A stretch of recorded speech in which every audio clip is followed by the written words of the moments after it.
Hello students, कैसे हो बेटा। तो आज हम ग्रेविटेशन जो है इसके जो छोटे छोटे टॉपिक हैं, दो तीन टॉपिक वो कंप्लीट कर लेते हैं। उसके बाद फिर आपका ग्रेविटेशन जो है उसका जो थ्योरेटिकल पोर्शन है वो आज फिनिश हो रहा है, राइट। तो हम करेंगे आज weightlessness of satellite, sorry weightlessness in satellites. तो सैटेलाइट में क्या होता है, देखो हमने बोला है कि जो फ्रीली फॉलिंग बॉडी होती है ना, कोई भी बॉडी फ्रीली फॉल कर रही है उसका वेट जीरो होता है। कोई भी, जैसे ये पेन है ये फ्रीली फॉल कर रहा है, राइट, या कोई पंछी है वो फ्रीली फॉल कर रहा है, आप कहीं ऊपर से नीचे जंप कर रहे हो, वो जंप ड्यूरिंग दैट जंपिंग आपका जो वेट है, राइट, अगर हम उसको नोट करेंगे तो वो क्या होगा, जीरो होगा। तो जब हम फ्रीली फॉल कर रहे हैं या कोई भी चीज फ्रीली फॉल कर रही है उस टाइम उसका जो वेट होता है वो जीरो होता है, उसको बोलते हैं वेटलेसनेस। सैटेलाइट जो है that is also a freely falling body. Satellite क्या होती है, वो भी एक क्या होती है, फ्रीली फॉलिंग बॉडी होती है, राइट। कैसे, जब हम सैटेलाइट को लॉन्च करते हैं किसी भी पार्टिकुलर ऑर्बिट में, मान लो ये ऑर्बिट है, हमने सैटेलाइट यहां पर लॉन्च कर दिया, ठीक है। जब सैटेलाइट को हमने पार्टिकुलर ऑर्बिट में लॉन्च कर दिया तो इट स्टार्ट्स फॉलिंग, ये फॉल करना शुरू कर देता। हम सैटेलाइट को क्या करते हैं, लॉन्च करते हैं किसी ऑर्बिट में, किस ऑर्बिट में घूमना है, जैसे हम उसको ऑर्बिट में क्या करते हैं, छोड़ देते हैं, राइट, जो फ्यूल है वो सारा खत्म हो जाता है। वो सैटेलाइट को जब हम लॉन्च करते हैं तो वो फ्रीली फॉल की कंडीशन में आ जाता है, वो अर्थ की तरफ फॉल करना शुरू कर देता है, राइट। जैसे वो अर्थ की तरफ फॉल करना शुरू कर देता है तो अर्थ उसको क्या प्रोवाइड करती है, उसमें सैटेलाइट में अर्थ में ग्रेविटेशन फोर्स होती है। वो ग्रेविटेशन फोर्स इसको क्या प्रोवाइड कर रही है, सेंटीमीटर फोर्स प्रोवाइड कर रही है, ताकि ये अर्थ के अराउंड क्या करना कर जाए, घूमना शुरू कर दे। मतलब जैसे ये फॉल करना शुरू कर देता उसी टाइम क्या होता है, अर्थ की और इसके बीच में, अर्थ और सैटेलाइट के बीच में ग्रेविटेशन फोर्स होती है। मैंने बताया था ग्रेविटेशन फोर्स, वो ग्रेविटेशन फोर्स क्या प्रोवाइड कर रही है सैटेलाइट को, कि वो अर्थ के अराउंड, ये मान लो अर्थ है तो सैटेलाइट अर्थ के अराउंड क्या करता है, घूमना शुरू कर देता है, ठीक है। मतलब कि हमारे पास एक जो मेन बात है वो क्या है कि सैटेलाइट जो है वो फ्रीली फॉलिंग बॉडी की तरह क्या कर रहा है, बिहेव कर रहा है। बाकी तो ये उसको घुमा रहा है, अदरवाइज सैटेलाइट क्या कर रहा है, वो फ्रीली फॉलिंग बॉडी की तरह है, राइट। अर्थ की ग्रेविटेशन फोर्स, ये नहीं है कि ग्रेविटी के लिए, क्योंकि ग्रेविटेशन फोर्स क्या होती है, बिटवीन टू बॉडीज होती है, राइट। इसके बीच में और इसके बीच में ग्रेविटेशन फोर्स है, वो ग्रेविटेशन फोर्स क्या प्रोवाइड कर रही है, सेंटीमीटर फोर्स प्रोवाइड कर रही है for the satellite to revolve around the earth. Okay, clear. अब सैटेलाइट क्या कर रही है, अर्थ के अराउंड मूव कर रही है, ठीक है कि नहीं। सपोज करो उसका जो ऑर्बिट है उसका रेडियस कितना है, आर, राइट। ध्यान से सुनना, हम डायग्राम थोड़ा सा सही ढंग से बना लेते हैं। ये मेरे पास अर्थ है, ठीक है, दिस इज अर्थ, और यहां पर सैटेलाइट मूव कर रहा है इस ऑर्बिट में। ये मैं सैटेलाइट बोल रहा हूं, एस लिख रहा हूं, SAT, सैटेलाइट। तो सैटेलाइट का जो ये ऑर्बिट है और इसका जो डिस्टेंस है O से, ये हमारे पास क्या है, दैट इज आर रेडियस है इसका, ठीक है। आर किसका है, रेडियस ऑफ द ऑर्बिट। अर्थ का तो रेडियस आपको पता है कि दैट इज आर, अर्थ का रेडियस कितना है, कैपिटल आर। आर क्या है, radius of the orbit in which satellite moves, ठीक है। तो सैटेलाइट क्या कर रहा है, अर्थ के अराउंड घूम रहा है, तो उसकी वेलोसिटी कितनी है, दैट इज v0। v0 क्या है, that is the orbital velocity, R उसका रेडियस है, राइट। नाउ तो gravitation force between earth and the satellite कितनी है, ग्रेविटेशनल फोर्स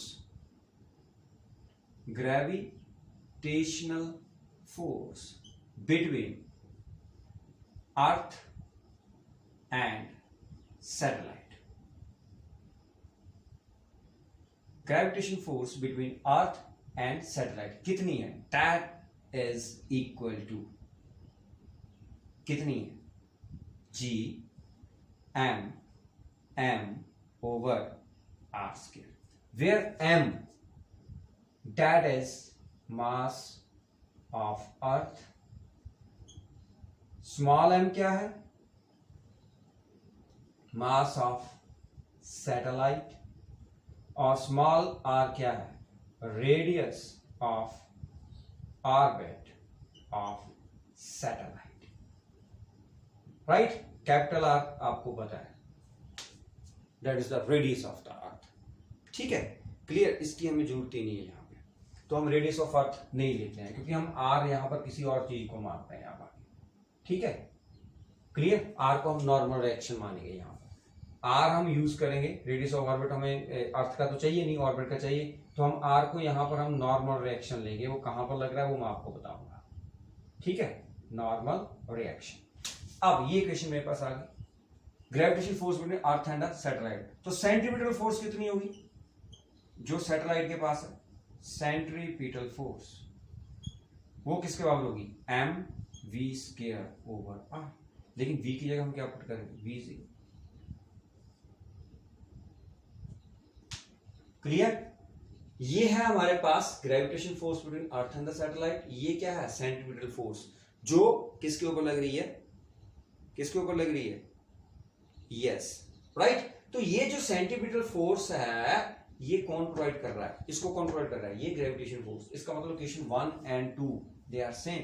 सो इसका मतलब क्या है कि सेंट्रीपिटल फोर्स जो है that is provided by the gravitation force between earth and the satellite. Okay, तो हमारे पास क्या आ गया? फ्रॉम इक्वेशन 1 एंड 2 ये आपने लिखना है कि this centripetal force is provided by the gravitation force, ये आपने लिखना है। उसके बाद लिखना from equation 1 and 2 this centripetal force is provided bye gravitation force. So from equation 1 and 2 ये नोट कर लिया आपने। फ्रॉम इक्वेशन 1 एंड 2 मैंने दोनों को बराबर कर देना। देखो फ्रॉम इक्वेशन 1 एंड 2 मेरे पास क्या बना बेटा? G M over r square that is equal to mv naught square upon r। ये m और ये m क्या हो गया? कैंसल, स्क्वायर के साथ r कैंसल हो गया। So G M over r that is equal to v naught square। Okay, clear है? समझ आ गई? तो हमारे पास जी एम अपॉन r किसके बराबर आ गया? v naught square के बराबर आ गया। इसको नोट करना। Now force acting on the astronaut, m1 क्या है? That is mass of astronaut. Astronaut पता है? जो जाते हैं बीच में बैठ के, जो साइंटिस्ट बीच में बैठ के जाते हैं उनको एस्ट्रोनॉट बोलते हैं, ठीक है, सैटेलाइट। तो मास ऑफ एस्ट्रोनॉट, एस्ट्रोनॉट का जो मास है वो हमने m1 माना हुआ है। Now the force acting on the astronaut of mass m1 in the satellite, the force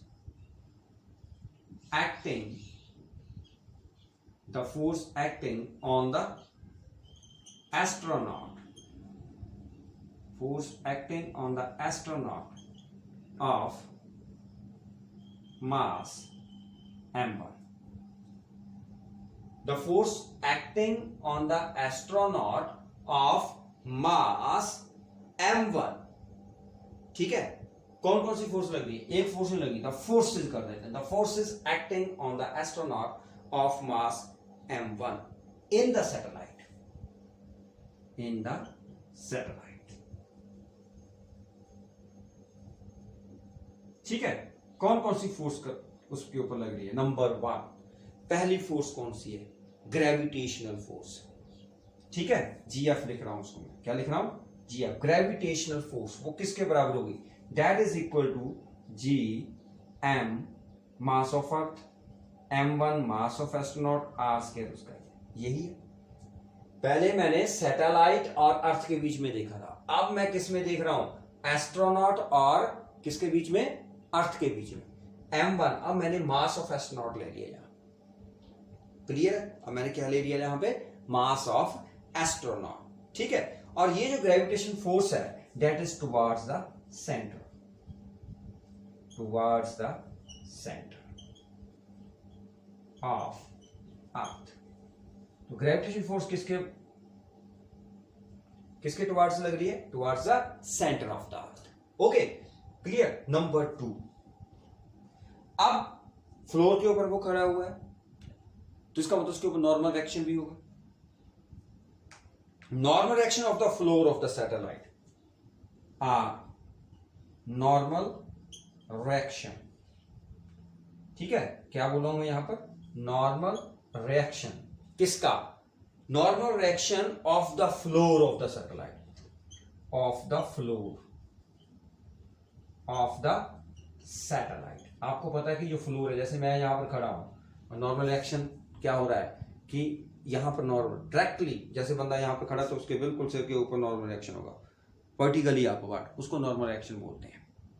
vertically upward क्या होता है? नॉर्मल रिएक्शन किसमें? जो सरफेस का वर्टिकली अपवर्ड है। ये नहीं है जैसे नॉर्मल रिएक्शन है, आप इसको ऐसे करोगे, ये बॉडी ऐसे है तो ऐसे थोड़ा नॉर्मल रिएक्शन होगा। इस सरफेस के परपेंडिकुलर होगा वर्टिकल, इस सरफेस के परपेंडिकुलर नॉर्मल रिएक्शन होता है। वर्टिकली अपवर्ड, इसके वर्टिकली अपवर्ड, ना कि हम वैसे वर्टिकली अपवर्ड कर रहे हैं, हॉरिजॉन्टल और वर्टिकल डायरेक्शन। तो आपने वर्टिकली अपवर्ड नहीं बोलना है, इसको कंफ्यूज हो जाओगे। आपने कहना है कि हमारे पास जो सरफेस होता है, राइट, उस सरफेस के क्या होता है? परपेंडिकुलर होता है नॉर्मल रिएक्शन। सिंपल सी बात, वर्टिकली अपवर्ड नहीं बोलना है, ये गलत, राइट। हमने क्या किया, जैसे ये है, इसका जो नॉर्मल रिएक्शन होगा ये ऐसे होगा। अगर ये टेढ़ा होगा तो नॉर्मल रिएक्शन ऐसे, अगर ये ऐसे होगा तो नॉर्मल रिएक्शन ऐसे, अगर ऐसे होगा तो नॉर्मल रिएक्शन ऐसे, मतलब इसके क्या होगा? परपेंडिकुलर होगा। सो नॉर्मल रिएक्शन जो है of the floor of the satellite R, और इसकी जो डायरेक्शन होगी वो डायरेक्शन क्या होगी? That is opposite to the earth. क्या होगा? तो हमारे पास क्या है? जो नॉर्मल रिएक्शन है that is opposite to the earth, मतलब ग्रेविटेशन फोर्स हमारी इस तरफ को लग रही है और नॉर्मल रिएक्शन, ये बंदा है हमारे पास, ध्यान से देख लेना, ये बंदा है, इसके ऊपर बंदा क्या है? एस्ट्रोनॉट है यार, ठीक है, एस्ट्रोनॉट है बंदा, बोल रहे हैं हम, साइंटिस्ट है, बड़ा तगड़ा। जो ऊपर गया तो इसका मतलब वो साइंटिस्ट बढ़िया होगा, तभी क्या है ना ऊपर, है ना, इंटेलिजेंट होगा। तो ये हमारा वो साइंटिस्ट है, राइट, ये साइंटिस्ट है, और इस साइंटिस्ट का नॉर्मल रिएक्शन जो है फ्लोर का जो मिल रहा है, क्योंकि ये सैटेलाइट में है, वो ऊपर की तरफ है और ग्रेविटेशन फोर्स नीचे की तरफ है। Is that clear? तो these are the forces which act on astronaut of mass m1। Clear है? सारी बात क्लियर होगी। बंद करें हम इसको। अब net force acting on the astronaut towards the centre of earth, ध्यान से सुनना। नेट फोर्स ये हो गया ना। अब हम निकालेंगे नेट फोर्स, ये हमें चाहिए वैल्यू, इसको आपने संभाल के रखना है। यहां पर लिखेंगे V0 square that is equal to GM over R। अब हम क्या निकाल रहे हैं? Net force acting on the astronaut.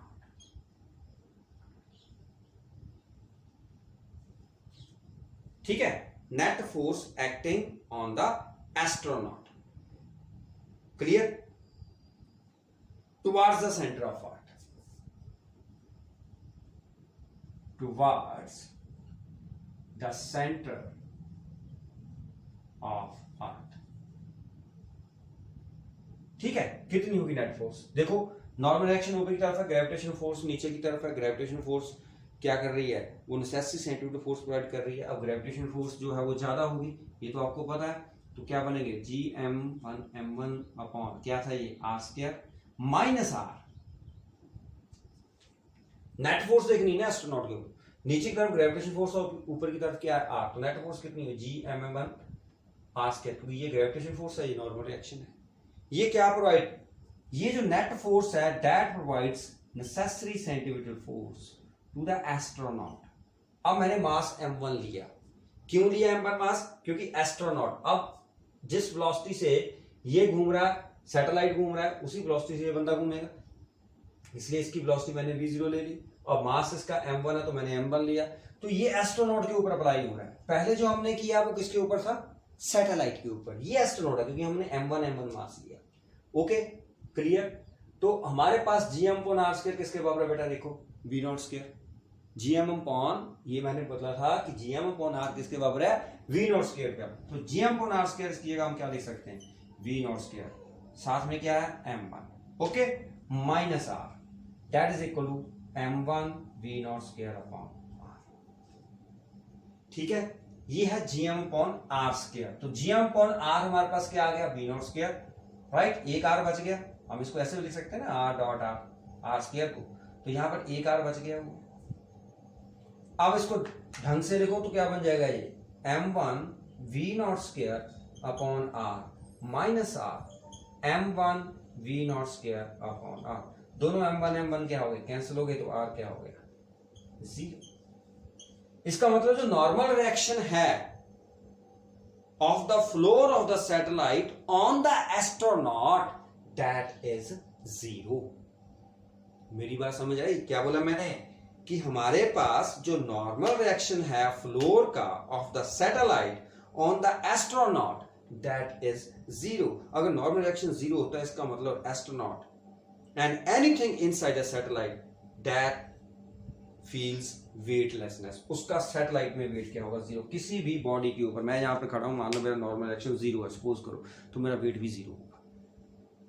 समझ आ गई? हमने किया था ना ये वर्क पावर एनर्जी में, लॉस ऑफ मोशन में, कि नॉर्मल रिएक्शन वाला फ्रिक्शन में मैंने बताया था। तो अगर आर ही 0 है तो इसका मतलब क्या है कि हमारा वेट 0 है। नॉर्मल रिएक्शन ही हमें बताएगा। लिफ्ट वाली एग्जांपल मैंने आपको बताई थी, वो आर के ऊपर डिपेंड है। आर आपका बढ़ रहा है तो वेट आपका बढ़ रहा है, आर आपका कम हो रहा है तो वेट कम हो रहा है। आर 0 है तो मतलब वेट 0 है।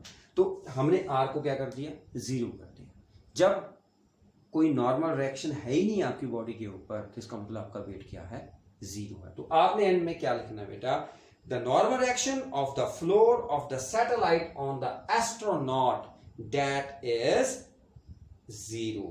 Hence the astronaut and anything inside the satellite that feels weightlessness. Clear है? समझ आ गई? क्योंकि वो क्या है, मैंने क्या बोला कि सैटेलाइट में कोई भी चीज होती है वो फ्रीली फॉलिंग बॉडी की तरह बिहेव करती है। तो फ्रीली फॉलिंग बॉडी मतलब वेट क्या होता है, 0 होता है। तो इसको नोट कर लो। राइट? क्लियर है? चलें आगे। अब मैंने कल आपको एक क्वेश्चन बताया था कि हम करेंगे, that is why there is a need of geostationary satellite for long distance communication. Need of geostationary satellite, ठीक है। Why there is a need of geostationary satellite for long distance communication. Need of geostationary satellite.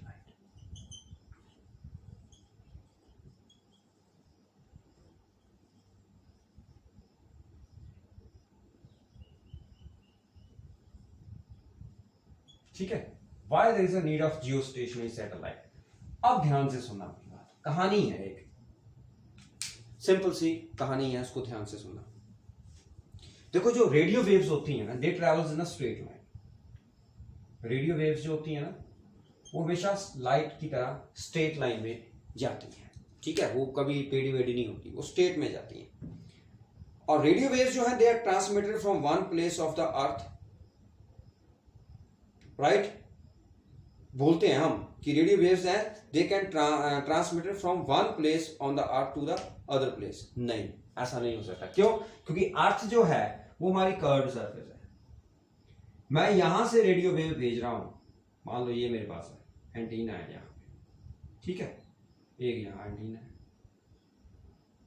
Radio waves पहुंचेंगी, antenna क्या करेगा, radio wave, मान लो ये radio waves, वो तो ऐसे भेजेगा।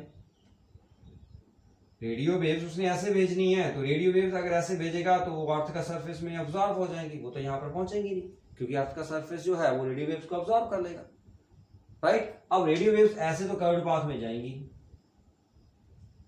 रेडियो वेव्स स्ट्रेट लाइन में जा रही हैं, ठीक है। अर्थ हमारी कर्व्ड है, तो इसका मतलब क्या हुआ कि जब ये एंटीना रेडियो वेव्स भेजेगा तो अर्थ के हॉरिजॉन्टल सरफेस यही है, अर्थ का पैरेलल तो यही है, रेडियो वेव तो ऐसे जाएंगी, लेकिन ये अर्थ का कर्व सरफेस है, इसके बाद तो जाएंगी नहीं, वो अब्सॉर्ब कर लेगी, राइट। तो इसलिए जो रेडियो वेव्स हैं, ध्यान से सुनना, रेडियो वेव्स जो हैं they can not transmitted from one place on the earth to the other.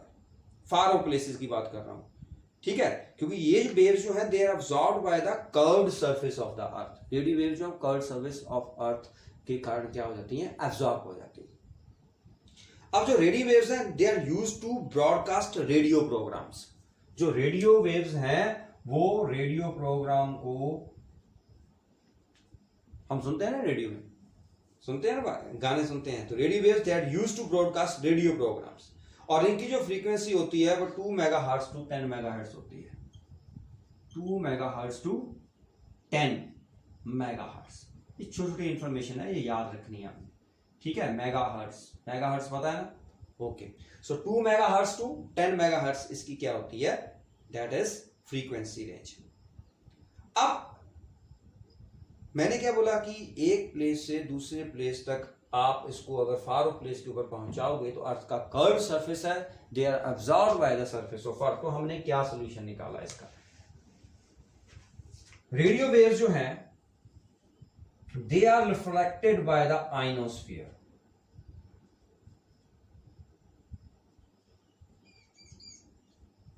Ionosphere सुना है आपने, ठीक है। जो रेडियो वेव्स होती हैं वो आइनोस्फीयर से रिफ्लेक्ट होकर वापस आ जाती है।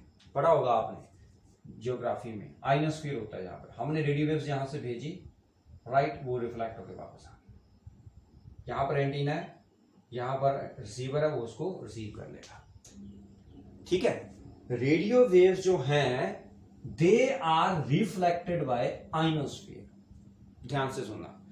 तो रेडियो वेव जो है आइनोस्फीयर से रिफ्लेक्ट हो जाती हैं, राइट। हमने क्या करनी है, यहां से ट्रांसमीटर लगाया, उसने आइनोस्फीयर की तरफ रेडियो वेव्स भेज दी।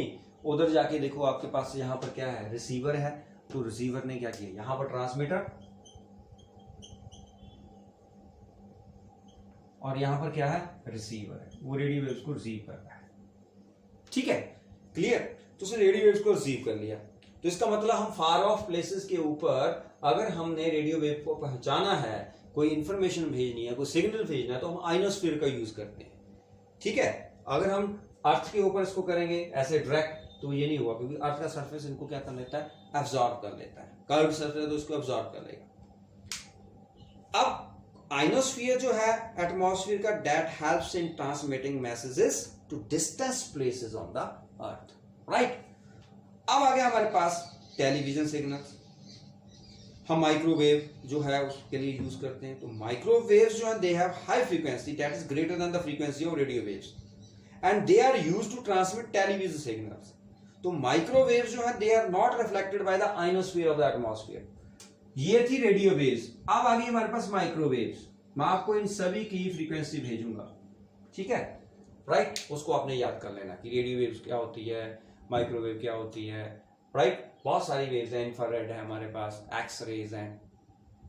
तो माइक्रोवेव्स जो है हमारे पास, जो माइक्रोवेव है they are not reflected by the ionosphere of the atmosphere. तो हम टेलीविजन सिग्नल को ट्रांसमिट करना है एक प्लेस से दूसरे प्लेस में, राइट। तो हम कैसे करते हैं, with the help of transmitter and receiver, clear. And this type of transmission of a signal is called line of sight transmission, LOS, line of sight transmission, line of sight, line of sight transmission बोलते हैं इसको, ठीक है। अब इसमें क्या करते हैं, इसमें देखो ये अर्थ है हमारी, हमने यहां पर एंटीना लगा दिया, हमने माइक्रोवेव भेजी, ध्यान से सुनना, मैं यहां तक पहुंचाना चाहता हूं। अब माइक्रोवेव ना तो रिफ्लेक्ट हो सकती है आइनोस्फीयर से, वो भी अब्सॉर्ब हो जाती है, अर्थ में भी अब्सॉर्ब। तो हम करेंगे क्या, हमने क्या किया, हमने एक यहां पर एंटीना लगा दिया, एक यहां पर एंटीना लगा दी। तो ये क्या कर रही हैं, ये यहां से जाएंगी ऐसे सीधे, ठीक है, यहां पर रिसीव हो जाएंगी। ये जो एंटीना है इसको हम रिपीटर्स बोलते हैं। क्या बोलते हैं, रिपीटर्स। रिपीटर्स का क्या काम है कि इन्होंने सिग्नल को रिसीव करना है देन सेंड करना है, दोनों काम करते हैं, रिसीव भी करते हैं और सेंड भी करते हैं। इसने इस एंटीना से सिग्नल लिया, रिसीव किया, फिर इसको भेज दिया, इसने रिसीव किया, फिर इसको भेज दिया। आप समझ में आई।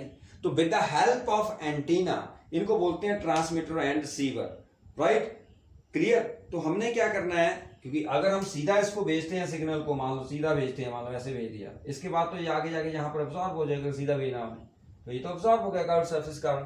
तो हम क्या करते हैं, पहले इसको लाइन ऑफ साइट, मतलब हमने एंटीना इस ढंग से फिक्स किए होते हैं कि जैसे हम सिग्नल भेजेंगे वो रिसीव कर लेगा, कर्व सरफेस पर नहीं जाएगा, राइट। रिसीव कर लिया, फिर उसने आगे जाके इसको क्या कर दिया, उसी टाइम उसने रिसीव किया देन सेंड किया, इसने रिसीव किया देन सेंड किया। इनको बोलते हैं रिपीटर्स। क्या बोलते हैं इनको, रिपीटर्स बोलते हैं, ठीक है। तो अर्थ के ऊपर हम एक जगह से दूसरी जगह अगर हमने माइक्रोवेव से सिग्नल भेजने हैं तो हम क्या करते हैं, रिपीटर्स यूज करते हैं, क्लियर।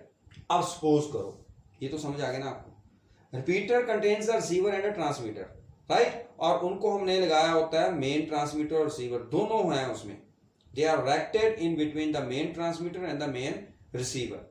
ठीक है, मान लो मेन ट्रांसमीटर यहाँ पर है, मेन रिसीवर ये है, तो आपने सिग्नल यहाँ पर जाना, तो यहाँ पर हमने रिपीटर्स लगा दिए, इसने रिसीव करना देन सेंड करना, इसने रिसीव करना देन सेंड करना, तो हमने हमारा सिग्नल यहाँ पर पहुंच जाएगा। Right, clear. मतलब जहां पर सिग्नल आपको लगता है कि अब्सॉर्ब हो जाना है, उससे पहले आपने क्या लगा देना है, रिपीटर लगा देना है। सिग्नल को अब्सॉर्ब नहीं होना, सिग्नल अब्सॉर्ब अब कौन करेगा, रिसीव, ये एंटीना रिसीव कर लेगा, जिसको हम बोलते हैं रिपीटर्स। अब क्वेश्चन क्या है कि सपोज करो हमने न्यूजीलैंड को सिग्नल भेजना, फिर हम क्या करेंगे। राइट, बीच में तो समुंदर है। राइट, तो समुंदर है, तो समुंदर जो है वो भी ऐसे सीधा थोड़ा है, अर्थ तो हमारी कर्व्ड है, आपको लगता है सीधा, लेकिन उसमें पानी भी ऐसे है, कर्व्ड है या पानी, तो उसमें भी सिग्नल अब्सॉर्ब हो जाएगा। राइट, अब हमने यहां से न्यूजीलैंड को या ऑस्ट्रेलिया को हमने क्या करना है, सिग्नल भेजना है, तो उसमें बीच में तो समुंदर आ गया, फिर हम क्या करेंगे। उसके लिए साइंटिस्ट ने क्या सोल्यूशन निकाला, उन्होंने उसके लिए जियो स्टेशनरी सैटेलाइट जो है वो उसका सोल्यूशन निकाला। जो फर्स्ट जियो स्टेशनरी सैटेलाइट है जिसको हम कम्युनिकेशन सैटेलाइट बोलते हैं, तो 1958 में उसको लॉन्च किया था।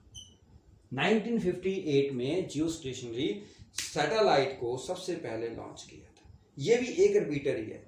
तो सैटेलाइट जो है वो क्या है, उसमें हम माइक्रोवेव ट्रांसमिशन, मतलब यहां से हम मान लो यहां पर जियो स्टेशन है, अब आइनोस्फीयर को आप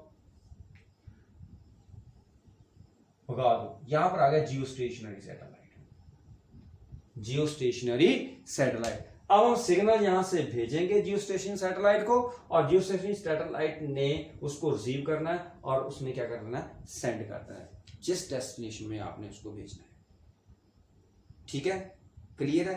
तो सैटेलाइट जो है, हम beam of microwave containing messages वो प्रोजेक्ट करते हैं toward the Jio stationery satellite, और जियो स्टेशनरी सैटेलाइट इसको पहले रिसीव करता है, फिर इसको क्या कर देता है, रिफ्लेक्ट कर देता है टुवर्ड्स द रिसीवर। ठीक है, तो हमारे पास माइक्रोवेव रिपीटर ही हो गया एक तरह से। ये क्या हो गया, माइक्रोवेव रिपीटर।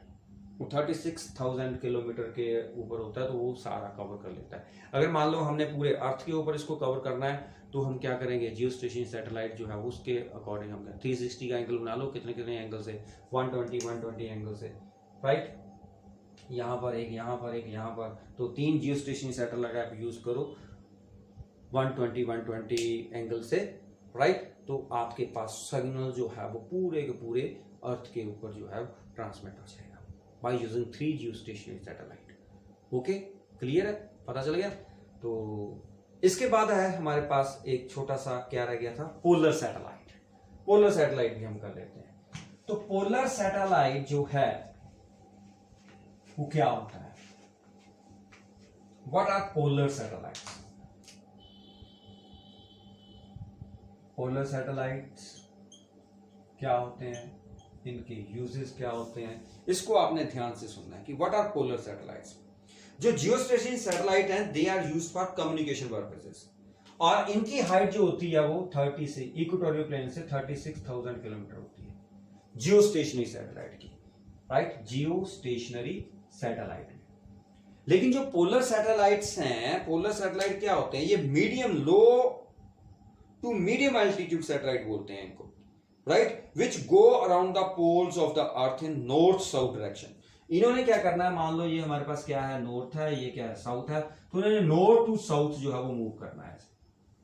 जियो स्टेशन सैटेलाइट को ऐसे मूव करते हैं ना, ये नॉर्थ टू साउथ मूव करता है ऐसे, इसलिए हम इसको क्या बोलते हैं, पोलर सैटेलाइट। ये मान लो हमारे पास अर्थ है, यहां पर नॉर्थ पोल है, यहां पर साउथ पोल है, तो ये ऐसे मूव करेंगे नॉर्थ टू साउथ, इसलिए हम इनको क्या बोलते हैं, पोलर सैटेलाइट बोलते हैं। और ये low to medium altitude satellites होते हैं which go around the poles of the earth in north south direction, they are known as polar satellites. और जिस ऑर्बिट में हम इनको घुमाते हैं वो ऑर्बिट जो है उसको बोलते हैं पोलर ऑर्बिट। जैसे वही उसमें बोला था हमने, राइट, जियो सिंक्रोनस ऑर्बिट जो मैंने बोला था, इसमें पोलर सैटेलाइट का पोलर ऑर्बिट होगा। अब ये पोल के, अब जो एंगल बिटवीन इक्वेटोरियल प्लेन है और orbital plane of the polar satellite, ध्यान से सुनना, angle between equatorial plane and orbital plane, equatorial plane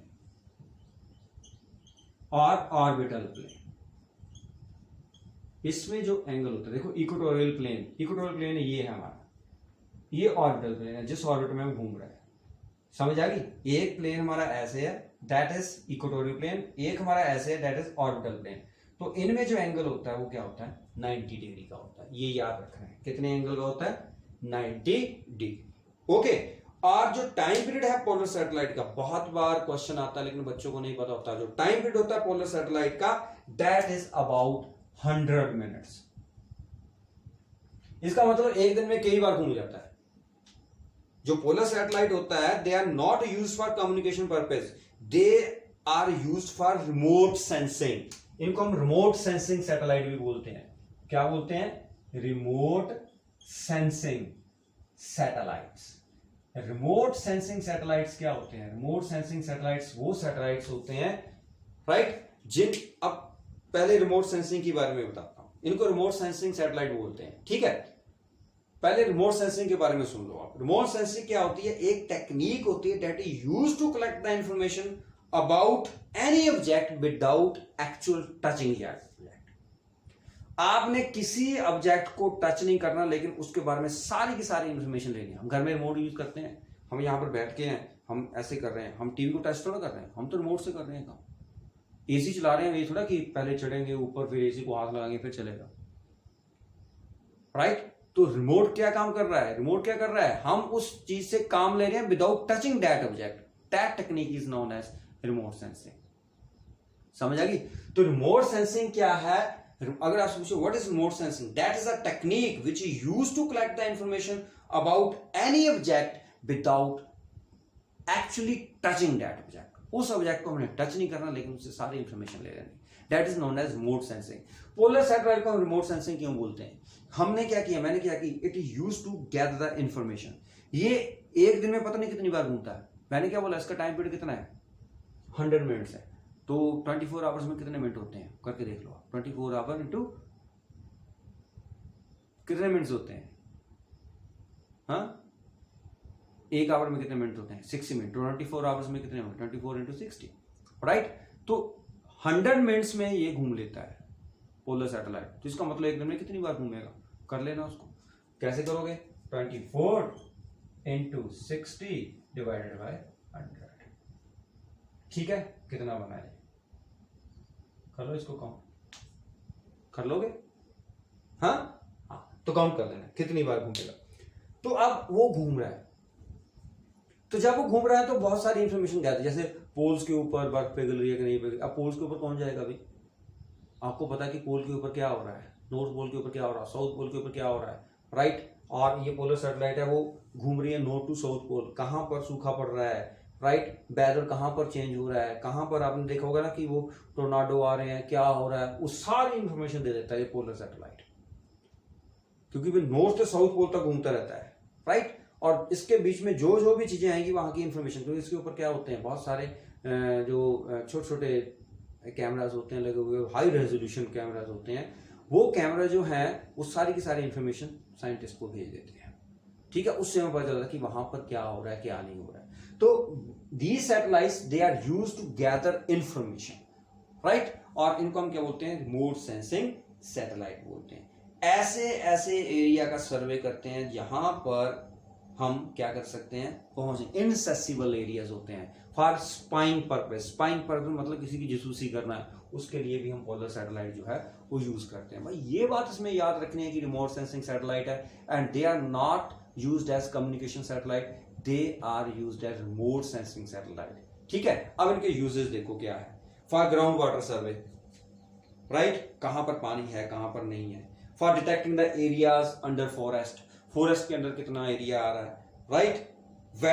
जो वेस्ट लैंड मैप्स हैं, मतलब कहाँ पर जो लैंड है वो वेस्ट हो रही है, हमने उसको यूज नहीं किया, वेस्ट लैंड है हमारे पास। ड्रॉट एरियाज हैं, क्रॉप की डिजीजेस हैं, पोल्यूशन के सोर्सेज कहाँ कहाँ पर हैं, फिशिंग जोन कहाँ पर हैं, राइट। और किस देश का ट्रुप जो है, एनिमी ट्रुप जो है वो हमारे अंदर, हमारी क्या कहते हैं, जैसे हमारे एरिया के अंदर आ रहा है, राइट। जैसे हमें पता चल जाता है कि कहीं पर, जैसे मान लो आपने बोला ना कि अभी चाइना जो है वो कुछ एरिया ऐसे हैं, तिब्बत में ऐसे हैं एरिया जहाँ पर हमारे जो है ये मिलिट्री वाले वो नहीं पहुंच रहे हैं, राइट, आर्मी पर्सन वहाँ पर नहीं है क्योंकि बहुत हाइट, वहाँ बर्फ बहुत ज़्यादा है, तो वहाँ पर इंफॉर्मेशन हमें कैसा पता चलती है, पोलर सैटेलाइट हमें क्या दे देते हैं, इंफॉर्मेशन दे देते हैं, राइट, क्लियर है, समझ लगी, पता चल गया। तो ये बहुत सारे यूजेस हैं, और हमारे पास जिस ऑर्बिट में ये सैटेलाइट मूव करता है, ध्यान से सुनना, the orbit in which polar satellite और remote sensing satellite moves, right, in such a way that it passes over a particular area of Earth at the same local time। मतलब अगर मैं ऊपर की तरफ देखूं, सपोज करो मुझे 435 के ऊपर ये सैटेलाइट दिखाई दिया, मान लो मैं यहां पर खड़ा हूं, 435 के ऊपर सैटेलाइट मेरे ऊपर है, तो अगर ये सन सिंक्रोनस है, सन सिंक्रोनस, तो नेक्स्ट टाइम उसी टाइम के ऊपर ये फिर आएगा, समझ आ गई, क्लियर है, पता चला। तो इसको बोलते हैं हम सन सिंक्रोनस सैटेलाइट, क्लियर है। सन सिंक्रोनस सैटेलाइट कौन से होते हैं? The orbit in which the polar satellite moves is such that the satellite always passes over a particular area of the earth at the same local time। उसको बोलते हैं सन synchronous orbit. क्या बोलते हैं? सन, जैसे जियो सिंक्रोनस था ना, ये क्या है? सन सिंक्रोनस, सिंक्रोनस ऑर्बिट। सन सिंक्रोनस ऑर्बिट का मतलब क्या है कि पर्टिकुलर टाइम के ऊपर ये वहां से पास करेगा, ठीक है, उसको बोलते हैं सन सिंक्रोनस। अगेन आपने सुनना है, सन सिंक्रोनस क्या होता है? The orbit in which the polar satellite moves is such that the satellite always passes over a particular area of the earth at the same local time। such orbit is called sun synchronous orbit। ठीक है, तो remote satellite जो हैं वो सन synchronous orbit में घूमते हैं, और जो फोटोग्राफ्स वो देते हैं, they are taken under the same condition. Okay, clear है। तो उसमें क्या होते हैं? टीवी कैमरा फिटेड होते हैं, बहुत सारी चीजें उसमें होती हैं, तो वो हमें सारी की सारी फोटोग्राफ्स जो है वो नीचे भेज देता है, तो डाटा हमारे पास आ जाता है। तो डाटा से मैंने आपको बोला कि ग्राउंड वाटर सर्वे के लिए एरिया अंडर फॉरेस्ट है उसको डिटेक्ट करना है, वेस्ट लैंड प्रिपेयर करने हैं, असेसमेंट ऑफ ड्रॉट करना है, क्रॉप डिजीज देखनी है, या फिशिंग जोन हमने देखने हैं, सोर्स ऑफ पोल्यूशन देखने हैं, ट्रुप्स ऑफ एनिमी कहाँ पहुंच गए वो देखने हैं, या place and time for any nuclear explosion. कहीं न्यूक्लियर एक्सप्लोजन कर रहा है, जैसे वो नॉर्थ कोरिया का कैम जोंग करता है, न्यूक्लियर एक्सप्लोजन कहाँ पर हुआ, किस टाइम पे हुआ, कैसे हुआ, वो सारी चीजें जो है वो ये सैटेलाइट हमें प्रोवाइड करते हैं। तो आज हमारा ग्रेविटेशन जो है वो क्या हो गया? फिनिश हो गया। ठीक है, तो इसको ध्यान से करना बेटा, आप वीडियोस बिल्कुल ध्यान से देखना, क्योंकि जो पेपर आएगा आपका फाइनल वो इन्हीं वीडियोस में से आएगा। Okay then, good bye.